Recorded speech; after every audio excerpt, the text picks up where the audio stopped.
오늘 우리에게 주신 하나님의 말씀은 마태복음 22장 34절에서 46절까지 말씀입니다. 예수께서 사두개인들로 대답할 수 없게 하셨다 함을 바리새인들이 듣고 모였는데 그 중에 한 율법사가 예수를 시험하여 묻되 선생님, 율법 중에서 어느 계명이 크니이까?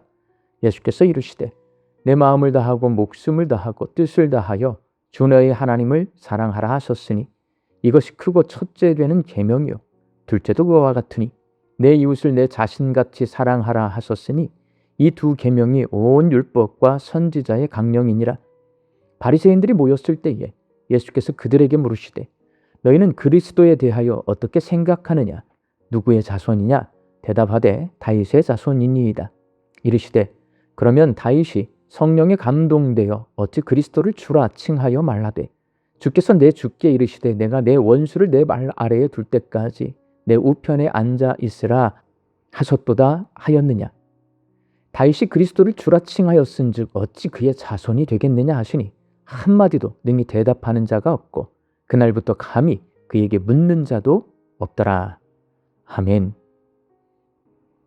예수님은 예루살렘 성전에서 장사꾼들을 내쫓으심으로 대제사장의 권위에 손상을 입혔고 두 아들 비유, 악한 포도원 농부 비유, 혼인잔치 비유를 통해 로마 황제에게 세금을 내야 하는 문제로 야기된 논쟁에서 서기관과 바리새인들과 헤롯 당원들을 꼼짝 못하게 했고 7 형제가 한 여자에게 장가 들었을 때 부활하면 누구의 아내가 될 것인지를 따져 묻는 부활 논쟁을 통해 사두개인들을 꼼짝 못하게 하셨습니다.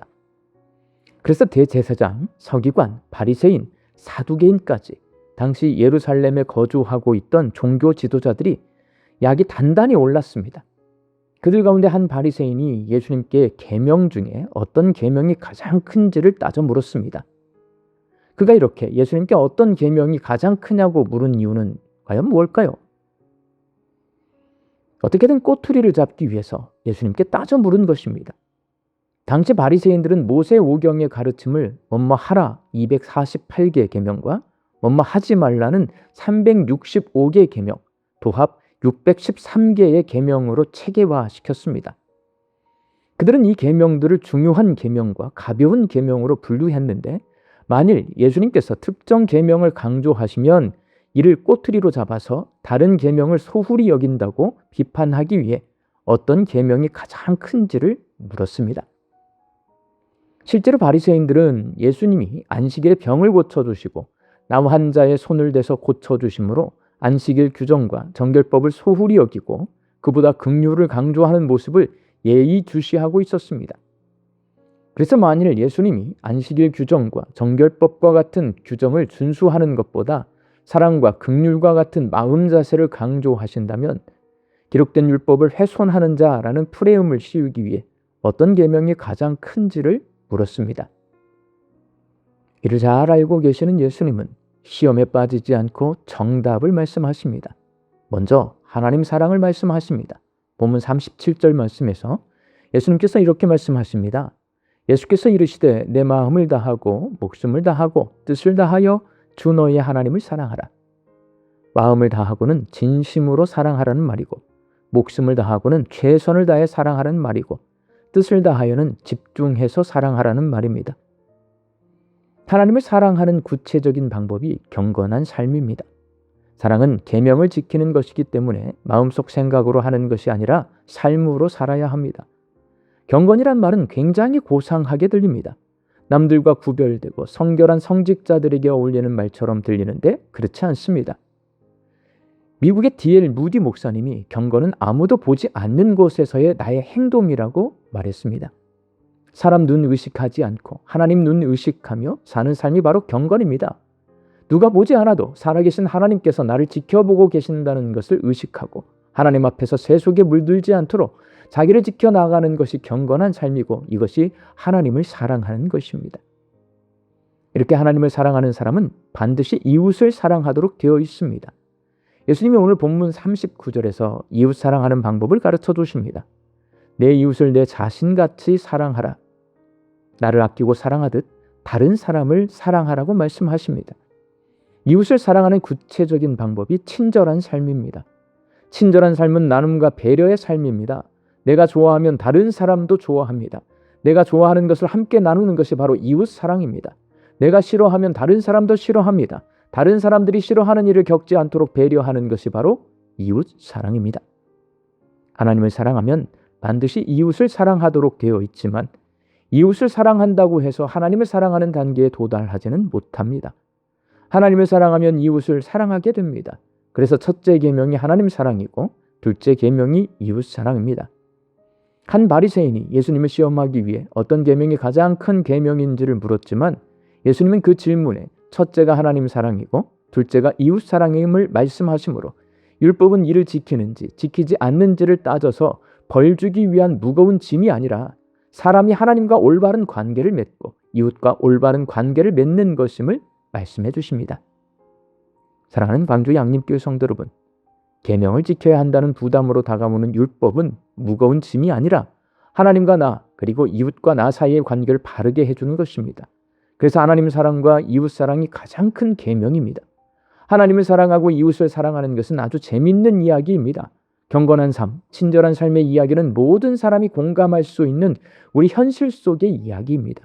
내가 진심으로 복음을 믿고 진심으로 하나님을 사랑하고 진심으로 이웃을 사랑하면 내가 경험한 이 이야기를 다른 사람들에게 들려줄 때 사람들이 귀를 열고 마음을 열고 우리의 이야기를 듣게 될 것입니다. 그때 복음이 전해집니다. 중국의 고서인 논어옹야편에 여지자가 불려 호지자요 호지자가 불려 낙지자라는 글은 아는 것이 좋아하는 것만 못하고 좋아하는 것이 즐거워하는 것만 못하다는 의미를 가지고 있습니다. 신앙생활도 마찬가지입니다. 알아야 즐겁고 좋아해야 즐겁습니다. 모르면 계명을 지키는 일이 부담스럽습니다. 그것이 바른 관계를 맺을 수 있는 방법이라는 것을 알면 계명을 지키는 일이 부담스럽지 않고 즐겁습니다. 우리 광주 양림교회 성도들이 율법의 참 의미를 알고 즐겁게 하나님을 사랑하는 경건한 삶을 살고 재밌게 이웃을 사랑하는 친절한 삶을 살아서 하나님과 이웃과 바른 관계를 맺으며 풍성한 삶을 사시기를 주의 이름으로 축원합니다. 함께 기도하겠습니다. 하나님을 사랑하는 경건한 삶, 이웃을 사랑하는 친절한 삶은 부담스러운 삶이 아니라 즐겁고 재미있는 삶입니다. 그렇게 살면 내가 하나님과 바른 관계를 맺게 되고 이웃과 바른 관계를 맺게 되고 내 삶이 풍성해집니다. 하나님, 즐거운 마음으로 하나님을 사랑하고 이웃을 사랑하는 계명을 지키며 살게 하여 주옵소서.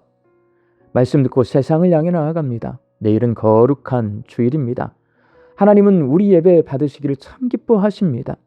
그 하나님 앞에 잘 준비된 예배를 올려드릴 때에 그 예배 가운데 임재하시는 임마누엘의 하나님을 만나게 하여 주시옵소서. 그래서 우리 성도들의 삶이 회복되어지게 하여 주시옵시고 우리 성도들의 신앙이 다시 한번 열정을 되찾게 하여 주옵소서. 흩어져 살고 있는 내 가족과 자녀들이 열정적인 예배자가 되어서 영과 진리로 하나님을 예배하는 삶을 살게 하여 주옵소서. 육신 연약하여서 낫기를 간구하는 환우들이 있습니다. 예수님의 능력으로 치유함을 얻게 하여 주시고 오랜 시간 침상에 누워 계시는 장기 환우들과 어르신들이 천국 소망 붙들고 오늘 이 하루를 살게 하여 주옵시며 애쓰고 힘써서 돌보는 가족들 위에 새 힘을 더하여 주옵소서. 예수님의 이름으로 기도하옵나이다. 아멘.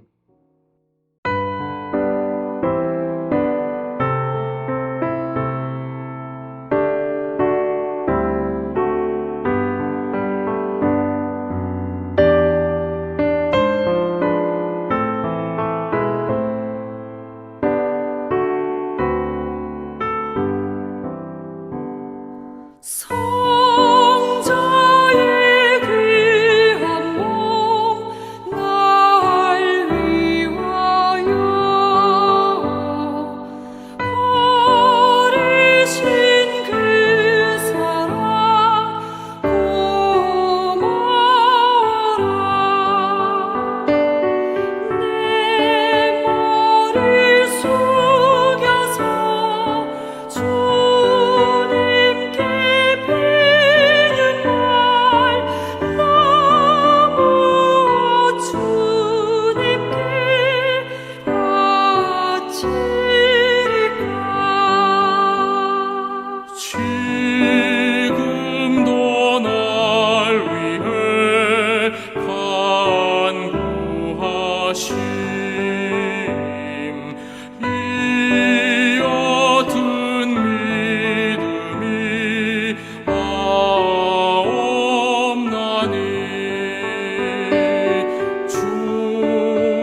않네.